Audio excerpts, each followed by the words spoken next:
Hare Krishna. Om Ajnanatimirandhasya Jnananjana Shalakaya Chakshurunmilitam Yena Tasmai Sri Guruve Namaha. Sri Chaitanya Manobhishtam Sthapitam Yena Bhutale Swayam Rupa Kada Mayam Dadati Swapadantikam. Sri Krishna Chaitanya Prabhu Nityananda Sri Advaita Gadadhar Srivasadi Gaura Bhakta Brinda. Hare Krishna Krishna Krishna Hare Hare, Hare Rama Rama Rama Hare Hare. So welcome to all of you for the last lecture on ninth canto. We discussed about Yayati's story last time. And today we will discuss the stories of Shakuntala, King Bharat, and King Ranti Dev. Last time we spoke about King Puru, Yayati's son, who took the old age or all invalidity of his father and gave his youth to his father. So that Puru then became king. Yayati took back his old body or invalidity and gave back his youth to his son Puru. And then young Puru ruled the kingdom and went back to Godhead. 17th generation from Puru was the king called Dushmanta. Also in our Marathi circle, it is called Dushyanta. So this Dushmanta was a very beautiful, very handsome, very chivalrous, very powerful king. And he one day had gone to hunting. And we had gone to hunting, we got very tired. So was looking for some shelter, some place to rest, take some water, get refreshed. Interestingly, you will be happy to know he went to Kanva Muni's ashram. And I also was very fortunate to know where the ashram is. And I found out that this ashram is on the way from Nandagaon to Kamyavan. Before we enter actual Kamyavan, halfway through, Kanva Muni's ashram comes. So that means he was in Braj Bhumi. He went to the ashram of Kanva Muni, and that time Kanva Muni was not there. There was a very beautiful girl who was extremely beautiful, more even beautiful than goddess of fortune, appearing to be.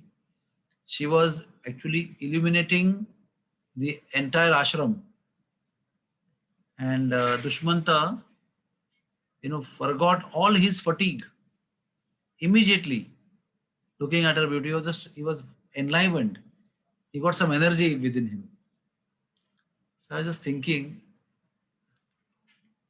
there was one statement in my college days to remember the 10 special nerves in the body. There was some poem. All attractive faces are greatly valued in, like something like that. all the attractive faces are greatly valued in a party, something like that. So, um, this is also convincing to me that always remain well groomed, always appear fresh because it refreshes the onlooker. Now, this king is extremely tired, but as soon as he saw the effulgent beauty of Shakuntala, the girl, he felt immediately refreshed. All his fatigue was gone. So suppose if you and me are always looking fresh, like as if got up from deep sleep and completely fresh, energetic, charming, enlivening, and by looking at you or me like that, if people feel happy, if people feel refreshed, I think it's a very wonderful service. Like for example, I'm giving lecture now. All of you are looking at me and will keep looking at me.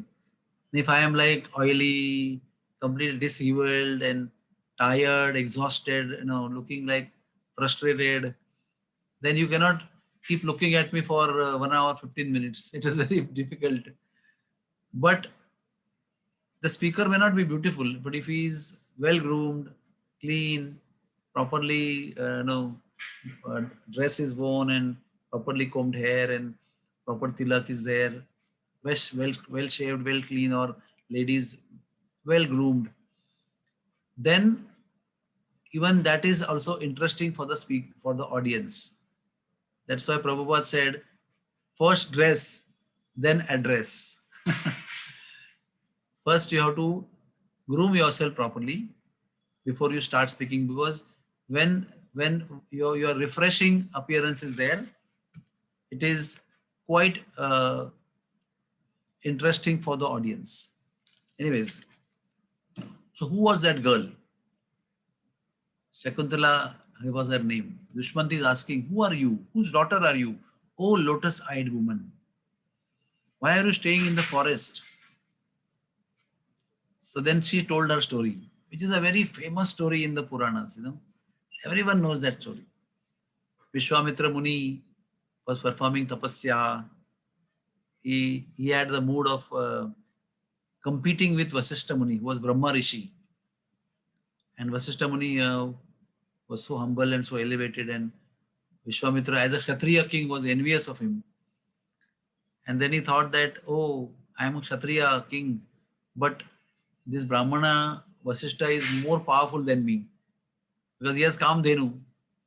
So there's a long story, but then he realized that I should become Brahma Rishi. So he did tapasya. After great tapasya, he became Deva Rishi. He was not given the title of Brahma Rishi. And he was still doing tapasya. So whenever anybody does tapasya on earth, who gets disturbed? It is Indra. He always is insecure in the heavenly planet. As a king of the demigods, he is always insecure that if someone down on earth is performing heavy, severe austerity, he may become qualified to become uh, Indra, and I will be displaced. So while Vishwamitra was doing his tapasya, Indra got disturbed. So he sent Menaka. And Menaka is such a beautiful lady that I think one of the best ladies in the kingdom of Indra. And her beauty is unparalleled in the heavenly planets. She has a fragrant body and unbelievable beauty. So she just came and started dancing. And Vishwamitra Muni was having closed eyes. And he just heard the ankle bells. And the ankle bells also were so charming. The sound of the ankle bells was so charming that his meditation broke. And then he first heard and then he saw. So he was so attracted that he gave up his meditation and went for her. Of course, she had come for him only to distract him. And they had a union. And through the union, Shakuntala was born. The most beautiful girl, born out of an earthly man and a celestial woman. And she had extremely long hair, so she was called Shakuntala.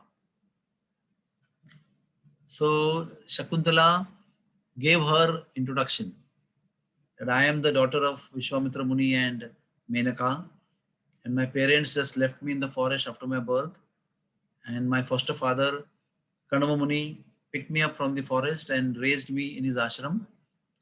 And he said, "This is what he told me. This is what I know because whatever he has told me." So anyway, King Dushmanta was very, very attracted to this woman, and he said, "See, I am a man of dharma. I do not do anything irreligiously. I am from Puru Vamsha. I'm a very religious, principled man, dharmic man, and I feel that you may not know who are you, but you appear to be a Kshatriya girl." Shakuntala said, "Yes, um, I agree with you. Because my father was a Kshatriya, but he performing tapasya." So she said, "Okay, please stay here, accept our hospitality. How may I serve you?" So by these words, she was expressing also her attraction for him. So he said, "Your words are so beautiful and sweet that it appears that you are from a very noble family. By the way, as you are a Shatrani, the girl from Kshatriya family, you are free to choose your husband as per your choice." That means she's indicating, he's also indicating. Both are indicating to each other that we love each other. We have fallen in love. So then he told very clearly that as you are free to choose, you choose me. I want to marry you. I'm quite attracted to you. And she also immediately accepted. And by chanting Omkar, they did Gandharva Vivaha. You know what is Gandharva Vivaha? That means you don't need any priest. You don't need anybody. You can call it as modern day love marriage. Love marriage means you just go to temple, buy two garlands, and in front of God you exchange the garlands and you come home. Many movies you will see this. So that is something called as Gandharva Vivaha. That means boy and girl are very agreeable to each other, and they just get married by chanting Omkar. That is important. So by chanting Omkar, they did Gandharva Vivaha, and he stayed there. And Kanva Muni was somehow not in the ashram that day. He had gone out for some work, and you know that night he stayed because he got married her, so they stayed together, and he impregnated her with a fetus, with a baby inside, um, and went away. I'm just amazed, when I see this that they meet once, they stay one night together, and she's pregnant. Today, as a doctor and as a counselor, we see that there's so much difficulty in conceiving children. So much effort is there, so many tests are to be done. Still no conception, no children, no children, no children. Ladies are getting frustrated sometimes. So why is that we hear in the Puranas that once the Kardama Muni approaches Devavati, there were nine babies in the womb and 9 girls were born. Then he approached once more, only once more. Then Lord was born, Kapila Dev. And you can see so many examples in scriptures. The Ayurvedic people tell today that the kind of milk we drink today is the cause of this infertility. That is main cause, and there are many other causes. The kind of vegetables we eat, kind of food we eat, the kind of habits we have. There are so many unnatural, harmful habits we have adopted right from birth. So we develop this infertility, impotency in men, infertility in women. But because the life was very pure and foodstuffs and lifestyles and religiosity was so prominent, so there was potency. There was potency, and she was pregnant on one day, and next day morning he went away. She, after some time, Karma Muni came back, and he noted that she's pregnant. So she told whole the story. He was very happy, and she delivered a baby boy whose birth ceremony, Jata Karma, Samskar was done by Kanva Muni personally, and he was named as Bharat. Now, this is the King Bharat, on whom our country is named as Bharat. He is that famous King Bharat. It is said that his story has come in Bhagavatam. You should understand that Bhagavatam doesn't tell anybody's story like that. Bhagavatam tells only stories which are unparalleled people, pure devotees of the Lord, and also having so much greatness in their own personality. So this Bharat is supposed to be the partial incarnation of the Supreme Personality of Godhead. That means he was a Shakti avatar of the Lord. And then um, Bharat had the symbol of Chakra, the Lord's invincible wheel, Sudarshan Chakra. That particular chinna was there on his right palm. And then there was lotus prints on his both feet, the soles of both feet.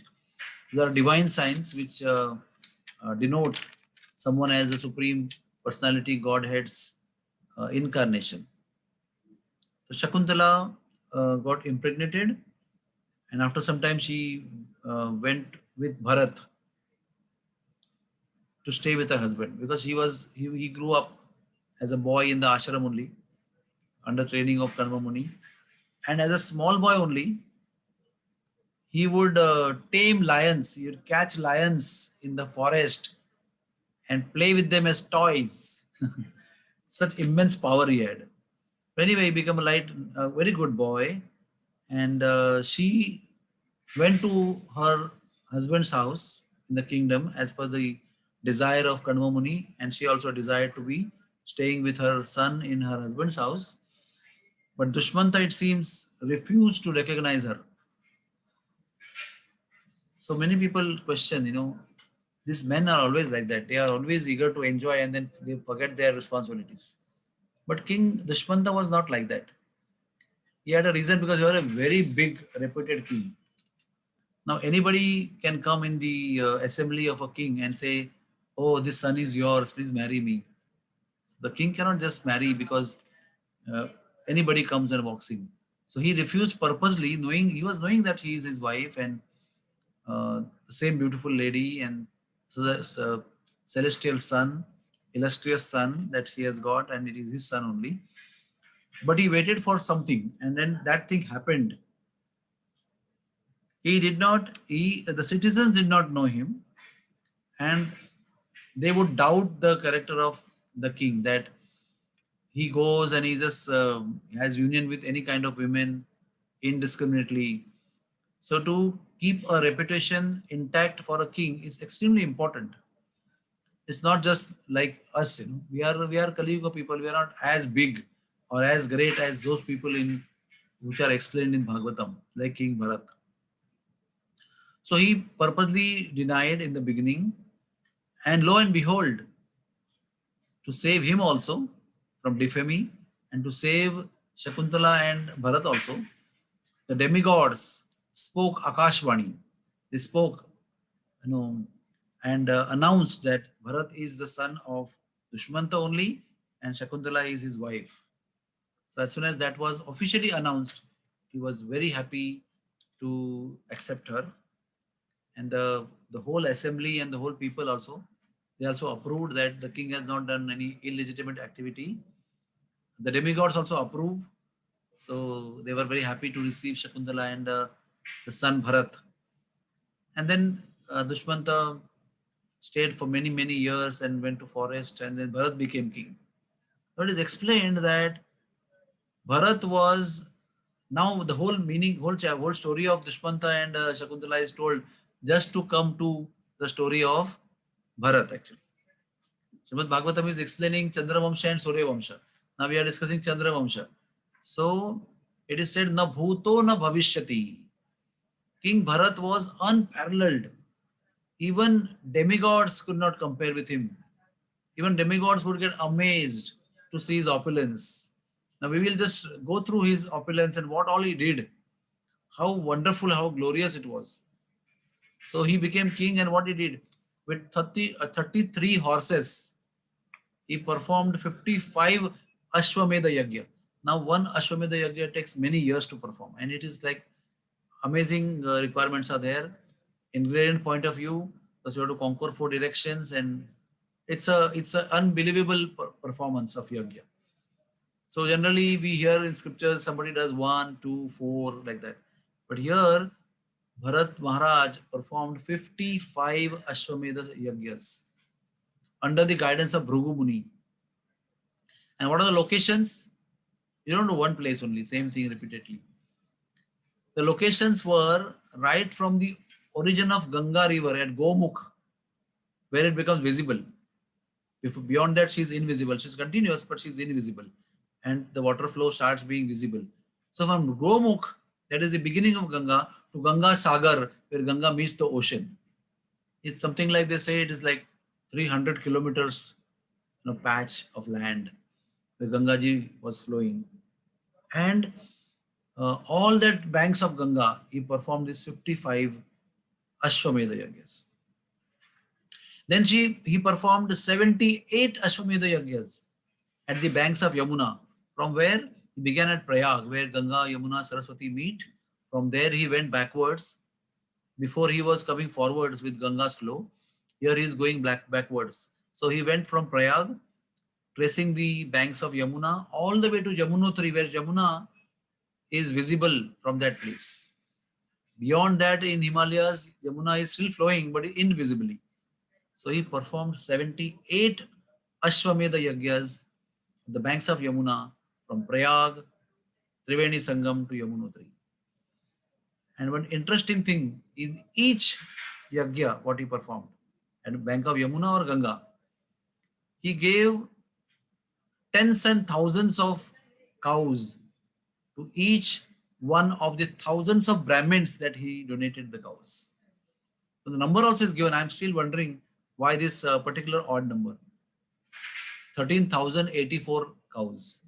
I don't know why is so, but 13,084 cows to each Brahman he gave, and such thousands of Brahmins he gave the donation of cows. These activities were surprising the kings of the world, and also he surpassed all the Aishwaryas of even demigods. Then listen further, 1,400,000 black elephants with white tusks, covered with gold and golden ornaments and golden bell in the neck, he gave in charity to all Brahmins and all the other people. Amazing donation. It's unbelievable. No one could equal him in his opulence and his charity, in his religiosity. Then what he did, these are like spiritual activities, religious activities. Then at that particular time, just before he became king, the demigods were defeated by demons. And they defeated the demons, and they kidnapped the wives and daughters of all demigods. And they took them to Rasatala. Rasatala is one of the 7 planets which are called lower planetary systems. Atala, Vitala, Sutala, Talatala, Rasatala, Kumbipak, like that. And Rasatala is supposed to be the last one, the 7th one, the lowest one of the lower planetary system. So there they took the daughters and wives of demigods and kidnapped them and raped them and exploited them. So Bharat Maharaj attacked Rasatala and defeated all the demons and released all the daughters and wives and gave them back to the demigods. Thus, he ruled for 27,000 years. He had 3 wives, and all the 3 wives were the daughters of King of Vidarbha, modern days Nagpur. And Bhagavatam is filled with such amazing events, unbelievable events. So what happened? These 3 were sisters, and they were daughters of King of Vidarbha. They gave birth to children very happily, but somehow or other, what happened was these children did not resemble their father. Generally, we expect that either they should look like mother or look like father, or sometimes they are combined. Their part below the nose looks like mother, and part below above the nose looks like father. Something like that. Something nose like mother and eyes like father and ears like mother and lips like father. Something like that. It's combination. But unfortunately, by the will of the providence, by the power of the karma, there the children that were born out of these three queens did not resemble their father, and somehow they were like amazed that my our husband will doubt us, he will doubt our chastity, and then our life will be miserable. So what do you think they did? They killed their children. Huh? Sometimes the selfishness of a person goes to such an extent that they can do anything. Now, just to save the wrath of their husband, they killed their children. They could have explained that we are also wondering why our children are not looking like us. They could have discussed that maybe seriously, happily, jokingly, whichever way. But they could have found some way out. They could have consulted some sadhus who are Trikaldarshi. Like before, when Bharat was brought to the assembly of Dushmanta, the demigod spoke from the sky. Yes, yes, he is the son of King Dushmanta, and this lady is his wife. So many today's we have DNA, RNA testing. We can prove in a very mechanical or a gross way. But in those days, many subtle ways were there. They could have done that. But this is called, too much materialistic mindedness and immaturity. So in our life, when there is some kind of situation which is very bewildering, one should not succumb to emotions. One should take counsel of intelligent people or realized people or saintly people or senior people or experienced before taking such a vast action. They should consult somebody. But they they they were pregnant. Somehow children were lost. The king did not know what's happening, so he was frustrated, and he wanted to have very badly the son to run the kingdom. So he did yagya to please Marutas. Marutas are sons of Vayu. So he did Maruta yagya, and the Marutas gave him Bharadwaj as an adopted son to raise. Now Bhagavatam tells the story who was this Bharadwaj. Very amazing, huh? Everything is very amazing and also very instructing to all of us. Now, there is, of course, you know that demigods have a guru called Brahaspati, son of Angira Muni. Angira Muni was son of Brahmaji. So Brahaspati, although he is a guru of all demigods, so what do you expect? He's supposed to be the very highly spiritually elevated personality. But you know something, we must think about this very seriously and really ponder upon it. Why this happens again and again? This happened in case of Brahma. This happened in case of Indra. This happened in case of Brahaspati. This happened in case of Chandra. You can name. Repeatedly they fall. Why? Because of the atmosphere of heavenly planets is so much intoxicating from the point of view of sense gratification. Sometimes somebody may be very renounced person, but if he goes in too intoxicating atmosphere of sense gratification, one may fall for that. One may get tempted. Like Jamadagni's wife Renuka is a very austere lady staying in the forest and doing tapasya, wife of a tapasvi husband. But when she saw the opulence of Gandharvas, the beauty of Gandharvas, and their sporting, enjoying pastimes, she was tempted. She thought, oh, wow, I could have also got married with this Gandharvas. For a moment, she didn't succumb to that, but she did the mental contamination. So whenever we associate with very tempting, intoxicating atmosphere of sense gratification, we feel like enjoying the sense gratification. That is the whole point. That is why brahmacharis are not supposed to go to weddings. The wedding means opulent dresses, ornaments, and opulence all around, food and men and women and loose talks and dance and so much of enjoyment. Then the austere brahmachari may feel like, oh, I also can get married. I also am handsome enough. Somebody will be attracted to me, some girl I can get married, and look at them, how nice children they have, how beautifully dressed they are. Why I'm so much dressed like a mendicant.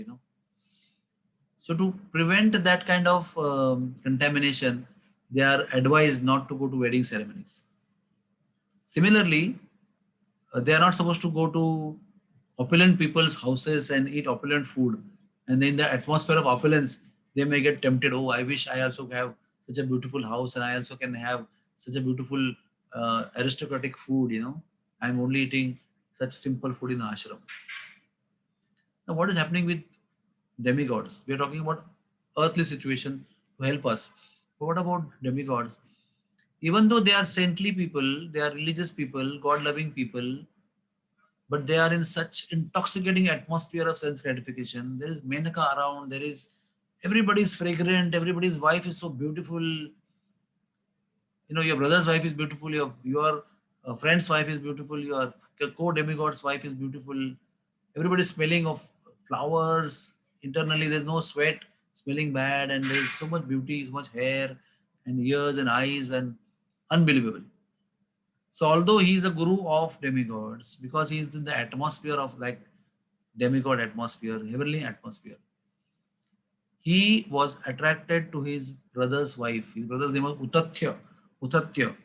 And Utatya's wife was very beautiful and Brahaspati fell for her. And you know something? She was pregnant when he got attracted to her. And she was not interested in any relation with Brahaspati, but Brahaspati was so enamored, so intoxicated, so agitated with lust that even pregnant women he impregnated. She was already pregnant with Utatya's baby in the womb, but he forced her. She refused, but she forced her and discharged into her womb. And then she was so disgusted with him. She said, "You bear the baby." And Brahaspati said, "No, no, you raise the baby."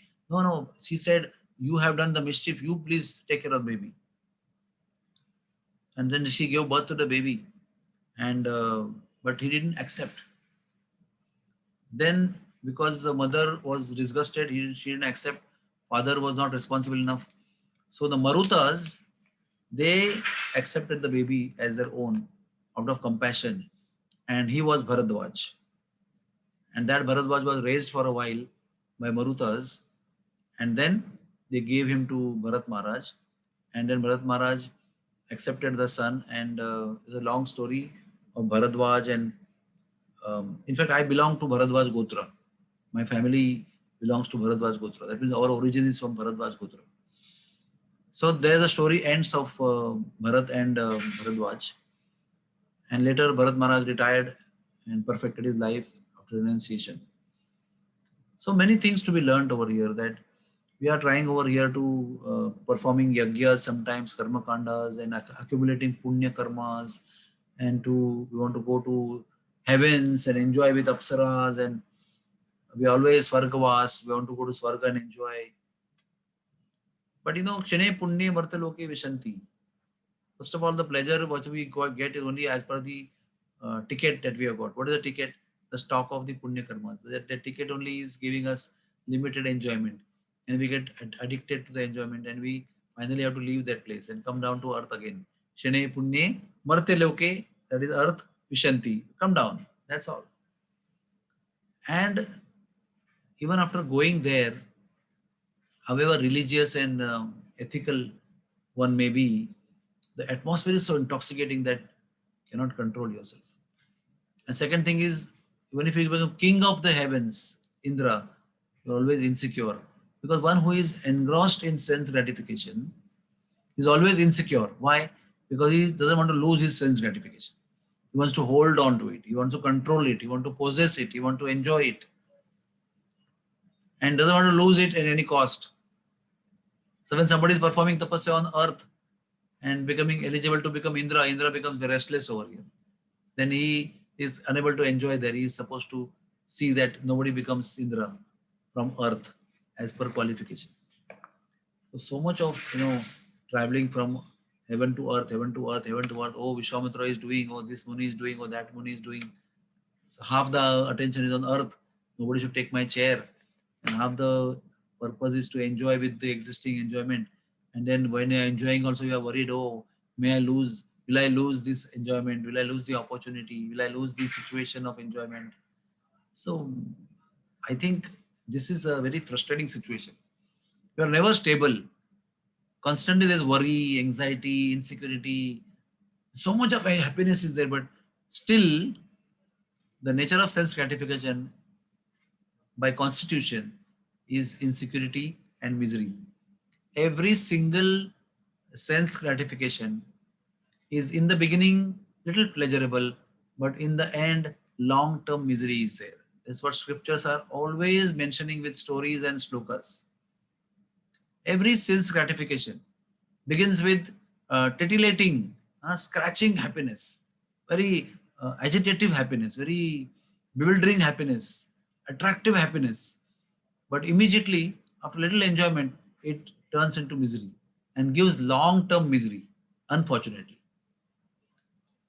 So this is the lesson that we learn from the story of Brahaspati and Uttatya Muni's wife. But from King Bharat, we learn that he was really chivalrous, with such wonderful activities, served demigods, pleased the Lord, no character blemish, absolutely. That's why his story is there here. Then 14th generation, 14 generations from Bharadwaj was born King Rantidev. Amazing personality. Now you can see here one side, Bharat was so opulent, so powerful, so rich that 33,000 horses, 55 Ashwamedha at Ganga Kinara, 78 at Yamuna Kinara, each Brahman getting 13,084 cows, and millions of Brahmans got those cows, and 1,400,000 elephants. And you can imagine how much wealth he had. And compared to that, 14 generations later on, the same Vamsha, King Rantidev, what is his position? He is not working for any gain. He's not working only. He's just depending Ajagar Pravrutti. That means he will just receive whatever he is receiving, no struggle. Whatever comes, he will accept. So this way, he underwent a lot of hardship. And finally, because he was not doing anything, depending on the Lord completely, amazing personality. I mean, being a king, if somebody is just depending on the Lord, is amazing. Because king is supposed to be opulent, supposed to be, sleeping in wealth. But he underwent a lot of hardship because of his Ajgar Pravrutti, not doing anything and depending on the Lord. So he came down to a situation of hunger and thirst and trembling. On top of that, he one time did 48 days fast for some spiritual purpose. And at the end of 48 days, he was supposed to break his fast. So he received some milk products of high quality, good amount. He and his wife had both performed 48 days vrata. So both of them received good amount of milk products and some ghee also and some water also to drink. As soon as they sat down ceremoniously after breaking the fast to break their fast to eat the food, a Brahman came. And kings are supposed to be very generous hearted and they understand the importance of Brahmin. So the Brahmin came and said, I'm hungry. So as Brahman, Namo Brahmanya Devaya, Go Brahmanya Hitaya Cha. The Supreme Lord is always thinking of the welfare of the Brahmins. He eats from the mouth of a Brahman. He always is serving the Brahman. He is always subservient to the Brahman. The Supreme Lord. And Rantidev was fully God conscious. So as soon as he saw the Brahmin, he saw Sri Krishna in the Brahmin. He thought Sri Krishna himself is coming. So immediately he offered enough milk products and ghee The Brahmin happily ate and blessed him. He offered pranam to him. And he again sat. He thought, okay, now I can start my meal. Immediately, he divided the food and gave it family members. So they ate. And as soon as he divided and he was about to eat, he saw a Shudra. The Shudra came and said, I am very hungry, my dear king. Now again, in Shudra also, Ranti Dev saw the presence of Supreme Personality of Godhood. Vidya Vinayena Sampanne Brahmana Gavi Hastini Suni Chaiva Supake Cha Panditaha Samadarshinaha. A person like Ranti Dev, who is fully realized, he is looking at each and every living entity, he's seeing the presence of the Lord. The first Brahman came, he saw him as Lord only. When Shudra came, he saw Lord in his heart as Paramatma. So he was really learned. You can see from his activities. By listening about him, we are getting purified. So he gave him his chair also. Then he was about to sit and eat. A man came with pack of dogs, maybe 4 or 5 dogs, and they were all very hungry. And the man said, my dogs are very hungry. Can you please offer them some food? We are all hungry. So he gave another share and offered pranams to the Shudra also, to the man who came with dogs also, and to dogs also he offered his pranams. He was feeling grateful that he is able to serve some people who are in need as a king also, and as a human being also, as a devotee also. And finally, all the ghee was over, all the milk products were over, and what remained was only water that he could quench his thirst with. 48 days he had not drank water also. Whenever we read fast or upavas in scripture, by default it means without water, not like our Ekadashi today. We have taken sabjis of acceptable vegetables, and we have taken fruits, we have taken water, we have drunk milk, and we have done some special roti of some special permissible Ekadashi atta. But he has not drunk water for 48 days. Now he's about to drink water, and the Chandal comes and says, I'm thirsty. It is said that he felt extreme compassion for the Chandal who was thirsty. Chandal means the dog eater, one who eats dog also. It's called Chandal. So he gave water to Chandal because Chandal was thirsty. At this point of time, he was himself, King Rantidev was himself on the verge of death. And now I will read directly from Bhagavatam what happened next. Rantidev felt aggrieved upon hearing the pitiable words of the poor, fatigued Chandal. So he gave the following nectarian reply before giving water. Let's see.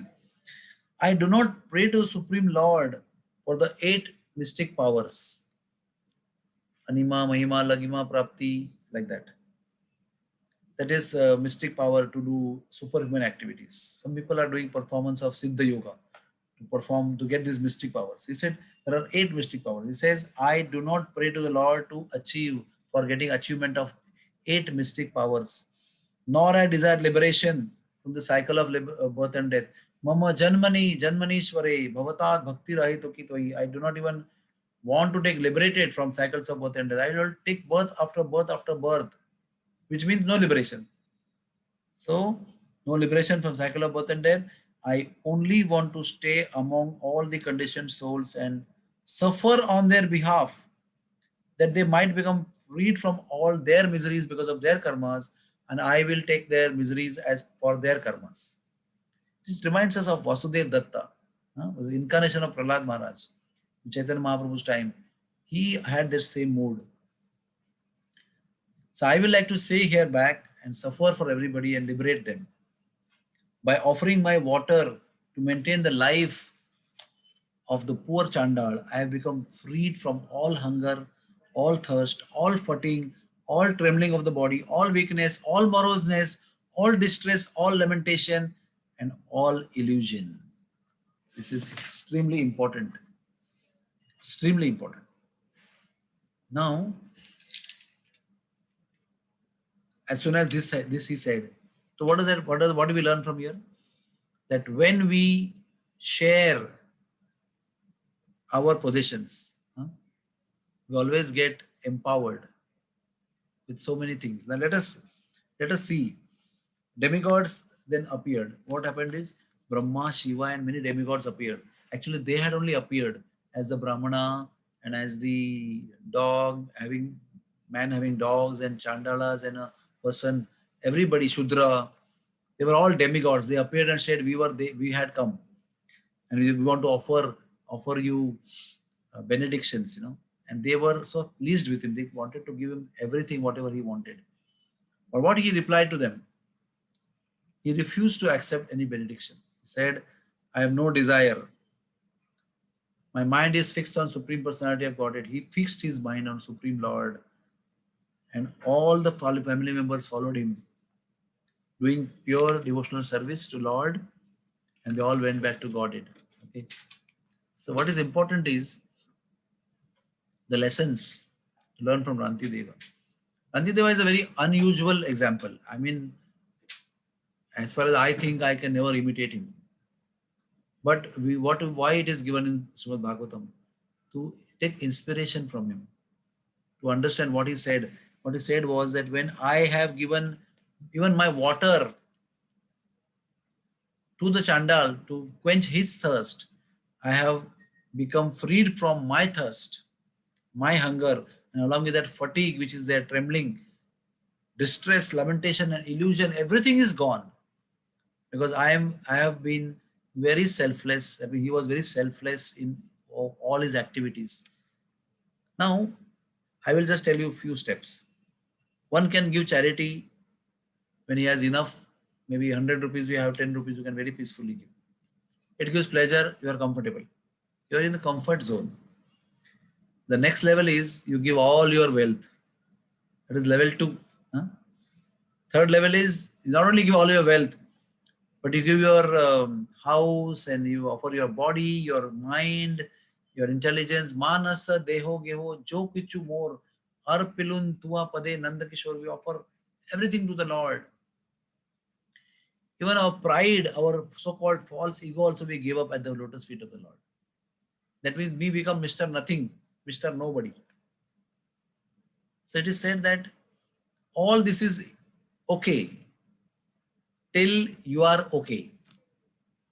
You can go on giving till it gives pleasure to you. Yes, you have given up your pride, it gives pleasure to you. You have given it for a house, you have given your sacrifice to your family, all your wealth, your intelligence, everything you have sacrificed. It's giving tremendous pleasure to you. You are giving up. But what is important is when you are suffering, then still you give. That is something extraordinary. And Lord gets tremendously attracted to such kind of donations, such kind of datrutva, the attitude of donations, giving donations. That means one is going beyond his comfort zone. One is going beyond his comfort zone and offering what he requires or he needs to survive, not to enjoy, but to survive. He was on the verge of death, but still he gave water. He was on the verge of death, he still gave his ghee and milk products. And that too to dogs, to the lowly human beings and lowly creatures. But he did not see them as lowly creatures. His consciousness was very elevated, and because of his elevated consciousness, he could give in spite of his own sufferings. From his own mouth, actually, he gave. I remember the story of Karna. It is said there is nobody comparable to Karna in the attitude of giving, of charity. He was on deathbed, and that time someone came, some Brahman came, and the Devata came in disguise and asked for charity. So he told his friends to break his teeth, which were made of gold. So even in that condition, he was on deathbed, his neck was severed. He opened his mouth and with big stone, his teeth were broken and he offered his teeth. He was bleeding like anything in the mouth. And Sri Krishna was so pleased with him that Sri Krishna said, ask a boon to me. Please ask a boon. So Karna was very, very pleased by this approach of Krishna. So he said that, please burn me, perform my Antya Sanskar in a place where no one else before has died or no one's last rites have been performed. Very interesting kind of boon. So Sri Krishna carried his dead body and walked over all over the universe, and he didn't find a single place where nobody had died, of course, naturally, and nobody's sanskar was not done. Each and every atom of the earth, someone had died and someone's last rites burning was performed. So how did Krishna then fulfill his word? Krishna gave Antim Sanskar or Da Sanskar or offered Agni to him in his arms, in his very arms. Krishna held Karna's body and burnt him and gave him Antya Sanskar. So this is how, when we part with our possessions for others' benefit, not for gaining punya or something, selflessly, just out of compassion, out of love, out of appreciation, out of really seeing the Lord in that person. If we share our possessions when we are in need of them, very difficult to do. But if one can do that, that means his own selfishness or his own need is nothing compared to his attitude of giving. His attitude of giving is overwhelmingly high or multipliable to his own desire for his selfishness. There's so much attitude of giving that his own need becomes totally insignificant in front of that attitude of his own. That time the Lord becomes very happy. That means the person is going completely out of comfort zone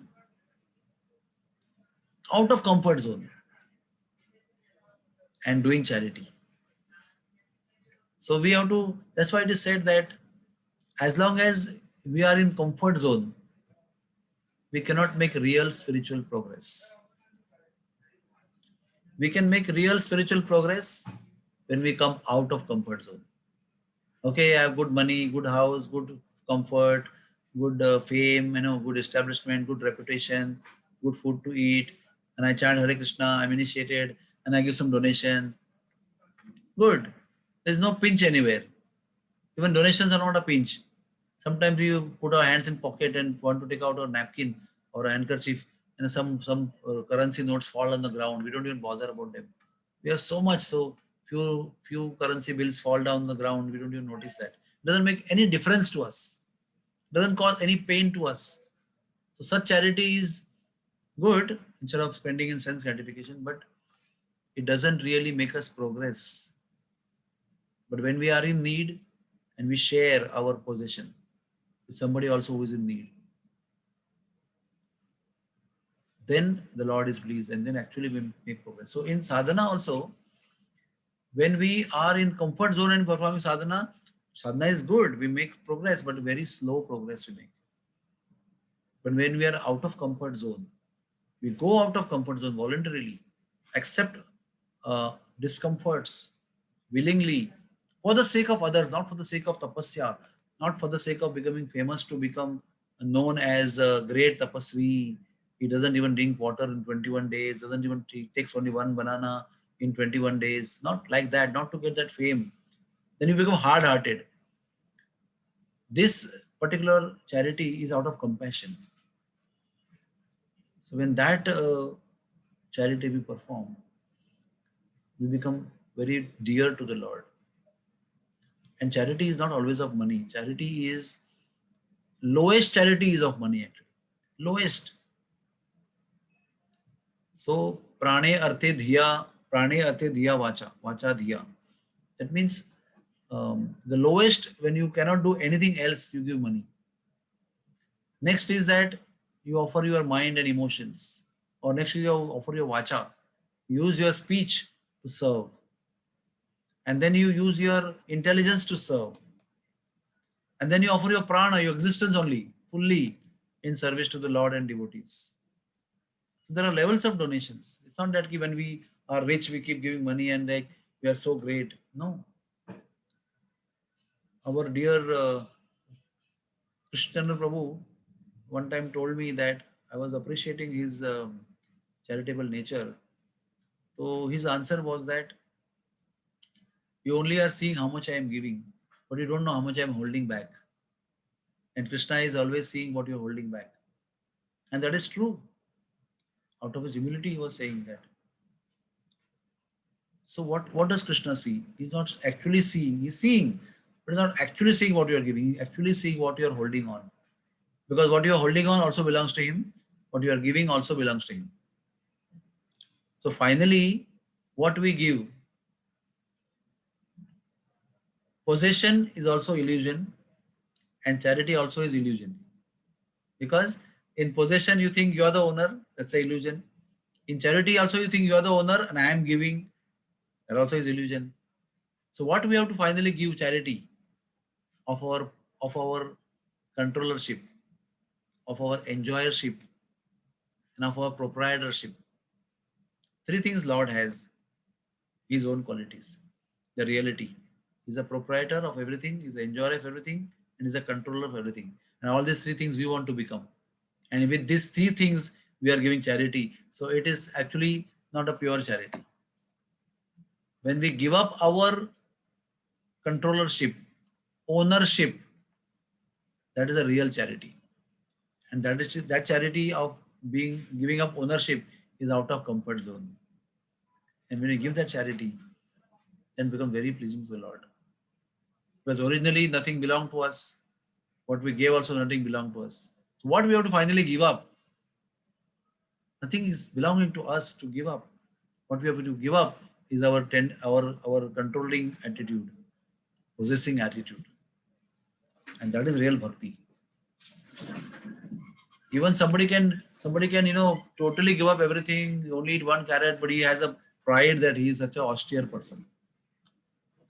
So even that is also not very pleasing to Lord. In 18th chapter of Gita, this essence of renunciation is explained. And that is when we manasa deho geho jo kichun mora arpulin tuva pade nanda kishore. Knowing well who is the owner of all these things which I possess and I give up.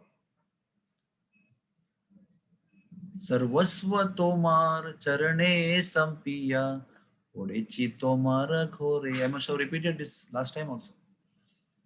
So we stay in our house owned by us legally, but the devotee thinks that I am staying in your house. I am staying in your house, my Lord. Like a dog, I am staying in your house. What a consciousness. When we see the Lord as our controller, our enjoyer, our proprietor, everything what belongs to us belongs to Him. He's controlling it. He's controlling our breath and heartbeat also. And everything we offer to Him in service without any selfish motivation, not even name, fame, and love, puja, pratishtha. That is very pleasing to the Lord. So King Rantidev is just giving something external, but actually speaking, he is giving his heart, prane, arthe, diya, vacha, everything he has offered. That is why he could part with everything even though he was dying actually. And what happened to him when he was dying also? He regained his health. He got freed from fatigue. He got freed from hunger, thirst, although he had not eaten even water also. Got freed from that. So the real bhavrog is hunger, thirst, sleep, birth, old age, disease, death. He transcended that just by the power of his devotion and consciousness. He was offered so many material benedictions. He could refuse that because he had gained such tremendous power of spirituality within him by his attitude that he even could reject all those opulent material benedictions that demigods were going to offer him. What a glorious personality. And then he said further that I also have lost all distress, lamentation, illusion, moroseness, sadness, trembling of my body. Everything is finished. That means now he is in a material body, but he is now completely detached from any bodily afflictions and is now on the pure spiritual platform. And one nice point is, final point I will tell in Bhagavatam, is mentioned that his family also followed him in the same activities. That's why they also received the same benediction and same achievement in spiritual life. So what is important is, if I am not so advanced, I need to keep company of advanced people always with me. And I should always serve them. By serving advanced personality like Narad Muni as a baby in previous life served all Bhakti Vedantas, he received such tremendous spiritual power. He got the darshan of the Lord. Because Shabri served Matanga Muni and so many mendicants in the forest in their service. She served him, served them. She received the darshan of the Lord. So, although we are most unqualified, most undeserving, if we serve most qualified people spiritually, then we partake of their qualities and we become like them. Like the iron rod, if the iron rod is kept in fire for a long time, after some time it becomes red hot and it just acts like fire. Although it doesn't have flames, but whatever you touch, it gets burnt. So if iron can get the qualities of fire by constant association, similarly, we will get the qualities of Lord and his devotees by simply always associating with them. It is said, if we remember Gurudev constantly and we serve him constantly, we also imbibe or import the all qualities of our Guru Maharaj in us. That's why I say, um, Dhyayam stu vamstasya yasya stri sandhyam. Dhyayam stu vamsya. That means I will remember you. Dhyayam swasya yasya stri sandhyam. I will serve you and I will remember you 3 times a day. That is the prayer that a disciple has. Ebe gushuk tribu ebe gush ebe jasha gushuk tribuvana. By constantly remembering you, by constantly serving you, I will glorify you in all the 3 worlds. Your glories will be sung all over 3 worlds. When we do that in service to Gurudev, we become like Gurudev. We imbibe all his qualities. When we chant the holy name in the company of devotees, we imbibe the qualities of Sri Krishna in us. Demigods reside in the body of a person who chants the holy name, and Sri Krishna also wants to reside, manifest himself in the heart of such a person. So let us all take inspiration from these great personalities of Srimad Bhagavatam. In the end, King Ranti Dev, so that by talking about them, by thinking about them, by trying to do a small iota of activity what they are trying to do, we will be also getting some glimpse of qualities of Ranti Dev. First of all, we desire so, we hear about them, we get inspired about them, we speak about them, we glorify them, then we will imbibe the qualities of these people also. What is required is to be immersed. What we require is to get immersed in the great personalities of Srimad Bhagavatam. Identify with them, be with them, associate with them through Shravanam. All of their qualities will come to us one day. Parikshit Maharaj, Yudhishthir Maharaj, Vishnudev, Parshuram, Lord Ramchandra, Kunti Devi, so many, Dhruva Maharaj, Prahlad Maharaj, so many wonderful, Kunti Maharani, Draupadi, so many people's stories are there in Bhagavatam. Then finally, we will hear stories of gopis. Just by hearing them about them constantly, we will imbibe their divine qualities.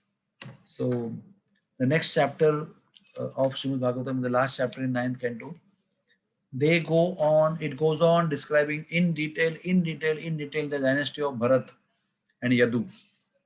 Suffice to say that in this Vamsha only, Chandra Vamsha that we are discussing, um, Yadu is born, and Yadu, then generation after generation, Aja is born. Aja gives rise to Devamida, and Devamida gives birth to Shurasena and Parjanya. Shurasena gives birth to Vasudev, and Vasudev gives birth to Supreme Personality of Godhead. So this whole description of who is the whose son, then what son, the next son, all this is explained just to bring us to the point of Krishna's birth. That how We studied so many beautiful kings, and now we have come to Bharat, and then finally we go to Yadu, and then how Lord Krishna comes into existence, comes into material world through this dynasty of Chandra Vamsha, through Yadu Vamsha later on. Yadu Vamsha is Chandra Vamsha only. And then this chapter ends with this chapter which I'm talking about, generations. It ends with Vasudeva and Devaki gave birth to Sri Krishna, and how Krishna's cousins and Krishna's aunties, how they took birth, and how Kunti was born, and how Kunti's cousin sisters gave birth to Shishupal, and uh, so many characters of Mahabharata, how they took birth. All that is mentioned in this last chapter of ninth canto. So what is our concern is mainly how Devaki was born, how Vasudeva was born, how Kunti was born, and how Krishna was born. So this is the beautiful story of ninth canto. It is called like Ishanu Katha. Ishanu Katha means all the wonderful souls that are very exemplary and very much instructive. Their life stories are. Those are discussed over here. This is also mentioned about Subhadra Devi here. How Vasudev Devaki, after Krishna Balaram were born, after they were released from Kamsa's prison, Subhadra Devi was born as a daughter to them. Hare Krishna, Krishna Krishna, Hare Hare, Hare Ram, Ram Ram, Hare Hare. So if there is any question, we have few minutes.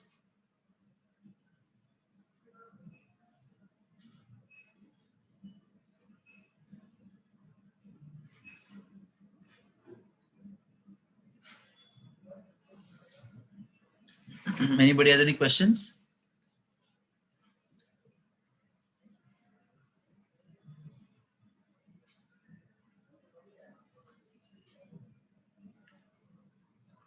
Yes, Mataji.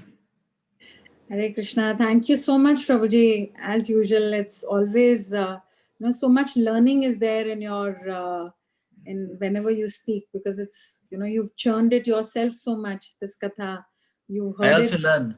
I'm also learning. Yes, Prabhuji. So thank you. And the stories Shakuntala and Dushyant, and then it was so bewildering about the heavenly planets when you were mentioning. So when you were Oh, saying that we should stay away from sense gratification, you gave that brahmacharis do not, that's why do not go for marriages and wherever there is too much of sense gratification. But how do grahasthas protect themselves? the same principle applies to grahasthas also.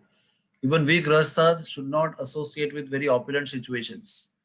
Because the more we associate with opulent situations, we get tempted to have them and enjoy them. And we may not have them as per our karma, and we suffer because we don't have them.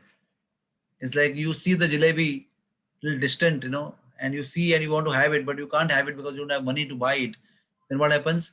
You suffer more than when you have not seen jalebi.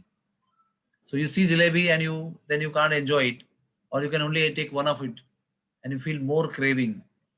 So the principle that is grossly followed by brahmacharis is also to be followed by grahasthas, not maybe grossly, but we have to also understand that we should not enter into too many opulent conditions because our senses are quite weak. They are what you call vulnerable, is the right word. Our senses are vulnerable. They fall prey. If I go to a very rich man's house, I feel, wow, I should have such a car, such a opulence in the house, such furniture, and such clothes, and such chandeliers, and such jewels. Look at the opulence. So more you go, the more you get tempted. Then you start feeling envious. You start feeling deprived of. Start feeling dissatisfied. You are satisfied before going there, but when you saw that, you feel dissatisfied. Oh, I wish I had that. I don't have it. I only eat such simple food. Well, look at the food. I don't even see in my life or imagine such kind of food exists. This was our first experience when we came to ISKCON. We were very simpleton people. When we came to ISKCON, we were attending programs in rich people's houses. We were bewildering. Wow. But now we understand that this is all temporary actually. I went to one wedding and it was like That time there was 80 items were there in the wedding. I was like amazed. I was just watching the items first. I decided what to eat. And then afterward I thought, oh, 80 is too much. But then I went to one more marriage. It was like 250 items were there in that. And there were people first giving tour to you. Okay, these are all things are there. Then you can choose. And sure enough, you cannot take 250 items. Why I'm telling all this thing to you is, the more you see opulent things which are enjoyable, the more you get tempted to enjoy when you actually cannot enjoy them also from the capacity point of view. And even if you can, you'll not get it tomorrow again. It's only today. It only next day when you get hungry at lunchtime and you are eating dal roti at your house, you are simply hankering for yesterday's food, which is not going to be available. So that is why the simple answer to your question is, even grihasthas should follow that principle. We go and do our service, but not get tempted with the opulence of our observation. Very important. Like I may go to as a priest, to perform some ceremony, some vidhi or some samskar in a rich man's house. I should go do my service and get out. That's all. Otherwise, perpetually I will keep coming and keep coming and keep coming again and again and again in this material world. And there's no end to that. I have to put an end this lifetime only. The principle remains same. The degree may be different, but principle remains same. No more temptations. Be satisfied. The opulence of the mind is satisfied. In 10th Canto, Prabhupada explains that how you clean the mind. You use soap to clean the body, right? Take bath 3 times a day. How do you clean the mind?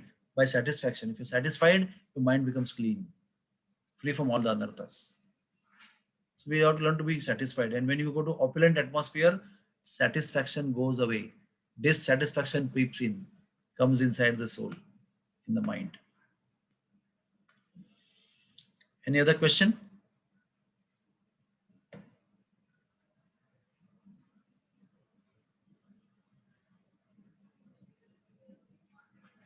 Sorry, I haven't. So, Prabhuji, another thing, this was really important that you said, the satisfaction, helps you in Cleaning the mind. In the mind, yeah. So in a subtle manner, you can stay away from associating with all the sense gratification you come in contact with. So, if it's necessary, necessary to serve, you can go in that kind of atmosphere. If it's not necessary, please don't go. Remain where you are and be satisfied. Yes. And Prabhuji, you were speaking about Ranti Dev and charity. Then you spoke about Karna and Karna's charity and how he was able to please Krishna. Yes. But then Prabhuji, he ultimately still, the purification of the mind didn't take place. When he was asked, he could have asked for anything. Still, he asked for something for the body only. Yeah. So he's not, at least he's not counted as per Mahabharata into a category of pure devotees. Who is categorized as pure devotees? Bhishma Dev, Yudhishthir Maharaj, Arjun, Kunti Devi, Draupadi Devi. These are all categorized as pure devotees. So Mahabharata is, what is Mahabharata? Why Mahabharata is why Mahabharata came down in first thing? Because pure philosophy, grihasthas may not understand, Shudras may not understand, women may not understand, or any other people who are less intelligent may not understand. So the same truth is told in story form. And what does Mahabharata say? Mahajano yena gatasya pantha. That means great people who are supposedly great in power, in wealth, in beauty, in so many things. Our great people, they went this way. This was their destination. Bhishma's destination was this. Pandavas was this. Karna's was this. Duryodhana's was this. You choose which path you want to follow. Mahajana, Yena, they have gone like this, and this is their destiny. Please choose which road you want to follow. The same truth which is told in Bhagavad Gita, but in story form, elaborative form, you can relate to that. Yes, I understand Duryodhana. I know some people like that. Yes, I know Karna. I know some people like that. I know the Yudhishthira. Some people are also like that. So we relate and we understand. So charity itself doesn't purify you. No, the I mood. told you, charity will purify only when we offer our soul to Krishna. Yeah. Rantidev's point I explained to you that prane arthe dhiya vacha. So prane is the ultimate, When you give charity of your mind, intelligence, time, and finally your own self, when you give charity to Krishna or to Guru Maharaj, then that charity will deliver you back to Godhead. But simply giving your wealth does not deliver you from this world, because the feeling remains that I am the giver, I am the donor, I am the great person who donates. I am so selfless donating. That I still remains. Until that I remains, you have to come back again. Yeah. So that's why you said that we have to give up controllership. The real charity Yes. is to give up controllership. Giving up that controllership, proprietorship, enjoyership. Three things I have to give. I am the enjoyer, I am the controller, I am the proprietor. These three things are different, subtly different they are. And these three things, till we are possessing in subtle way, we are still going to come back again and again and again. We have to give up this. Yes. Hare Krishna. Thank you so much, Prabhuji. It was amazing. So thank you very much to everybody, and I hope and pray that I pray to Lord Krishna that his real purpose of Srimad Bhagavatam is now starting. Yes. All these 9th cantos were actually preparing Parishit Maharaj to come to the level of understanding, accepting, knowing Krishna. All this is a preparation. When Ramayana is mentioned in 9th canto with the preparation, by listening to Lord Ram and following regulatory principles, we become eligible to understand what is Krishna, Param Purushottama, Purna Avatar, Purna Purushottama. So now hopefully 9th canto we have studied nicely, prayerfully. Now we pray to Krishna that he will reveal his face to us. 10th canto is the face of Krishna, Mukha Kamal of Krishna. It is Bhagavatam. So hopefully Krishna will remove the veil and reveal his beautiful lotus face to us to perfect our lives. Let us all pray that Sri Krishna will reveal his face to us. Hopefully. Thank you. Vancha kalpatarubhyascha kripa sindhubhya eva cha patitanam pavanebhyo vaishnavebhyo namo namaha. Thank you very much. Hare Krishna. Thank you. Thank you so much.